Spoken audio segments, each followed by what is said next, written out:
fresh protest against the rising cost of living has erupted in Niger State. Well, it comes as a court ordered the federal government to fix the prices of goods.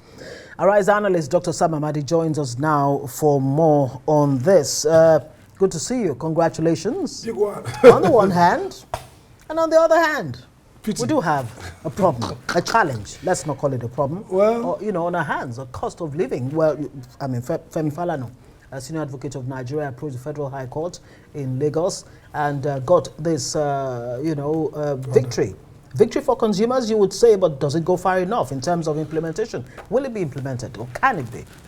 Well, I think the novelty about this case is maybe for the first time in recent time, we've seen strategic interest litigation produce some results. So court says you can't just leave prices, whether it's of energy or foods, to just go haywire. Now, what's the implementation process? First, someone would argue that if you look at the Federal Consumer Competition Protection Commission Act, which I had the honor to chair the Senate Technical Committee, it excludes price fixing. So the price regulation, except in emergency. Right. And so arguably, it's an emergency that the government can fix prices.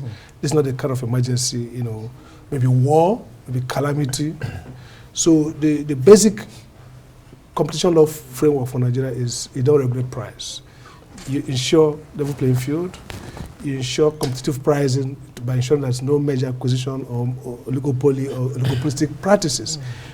But then again, if you look at our constitution, it talks about regulating for public good and equity and access. So from the constitutional perspective, you could regulate the prices. And so the question then would be, what would be intelligible? What kind of action can government take that is in line with the principle of using the market to govern, in line also with the fact that it's the president's responsibility to ensure that there is some kind of social justice. Because the cost of living has disproportionate impact on different classes of society. Yeah.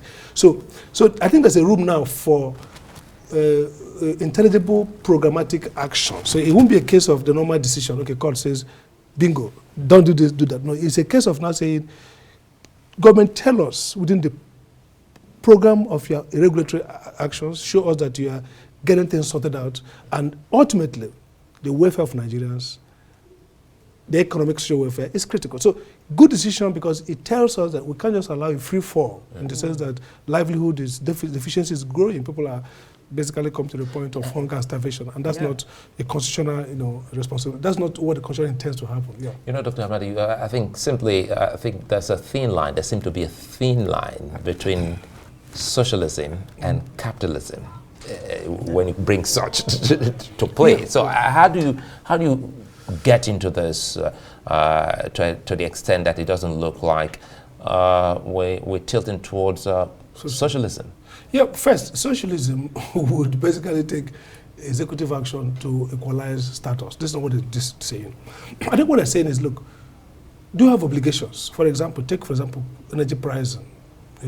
Government can regulate energy pricing without necessarily being socialistic or commanding people's resources. Yes. Dictating prices. No, because that's the fear. For example, now, subsidy is not socialism. So Europe, Germany spends humongous money. EU, during the COVID period, spent humongous funds to ensure energy production. In fact, some of them are bringing back coal plants, which are phased out. So if a government says, for example, that we need to cushion the impact of pricing, maybe using supply side, increase production, whether in terms of bringing from the grain reserve, as they're saying, or in kind of, removing import duties on some of the imported goods, which has the effect of reducing their cost. Those are tools of regulating price without being socialist. I mean, by the way, Singapore, these are socialist economies. People don't understand. The notion of socialism as communism, Marxism, is wrong. If you look at capitalism, so-called in the West, or even in Britain, US, Scandinavia, they have a measure of socializing risk. Yeah. That means the public sector saying we want to socialize risk. Electricity. If government mops up funds from cost of governance, National Assembly, all these things, and use it to do strategic mitigation of rate risk for poor people. Yeah. That's not socialism. That's welfareism, which is actually what our constitution says. You see, interestingly, the constitutional premise of Nigerian government is social welfare, which can cause social democracy. It's not so-called capitalism. There are few countries in the world that are capitalists. Singapore, Korea, all these countries in the Scandinavia, Germany to an extent, because it's a social market. So the key point here is do not dictate prices. Right. But there are tools within which you can control price. Didn't we always have a price control board? What exactly has happened to them? Why are they not we don't have them. We used to have them. Yeah, we used to have them. Exactly. But I mean, the reason why we should have a price control board is that the price control board has disincentive for production. I mean, if people in what way? In the sense that if you control price by guaranteeing people income, this is the price you sell, then the idea is that the price themselves should reflect innovation and competition in cost of production and everything. So yeah, what you do, for example, farmers, you can guarantee them price and say we're going to offtake your product at X price, okay? And then government now give to shut them up so that that's a form of price control. We give you price so that you don't drive down their price and earn less money. If you look at the market now, we go and buy rice for cheap in the rural area. Middle settlers, middlemen increase it. Villagers come, they're getting nothing for it. So those are form of price control. But the idea of having a price control board that look at prices, the law frowns at it, and I don't think it's efficient. I think what's happening here is government showing enough concern about this cost and saying, how can we change policy?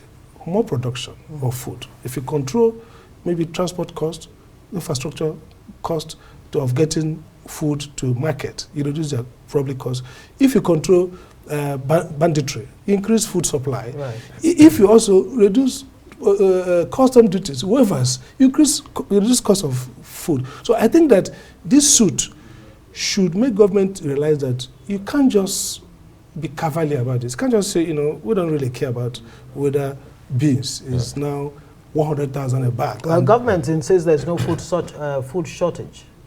Is it playing the ostrich here? No. Food shortage is not about quantity of food in the market. It's affordability for the purpose of consumption. So that's where this comes in. Exactly. Because I'm looking at if you look at the commodities or those listed on that list, you see that it touches almost everyone. Absolutely. Even car parts, motorcycles, tricycles, and bicycles, matches. Milk. But there's an ultimatum to this, 7 days. So how to justify or to fix? Yes.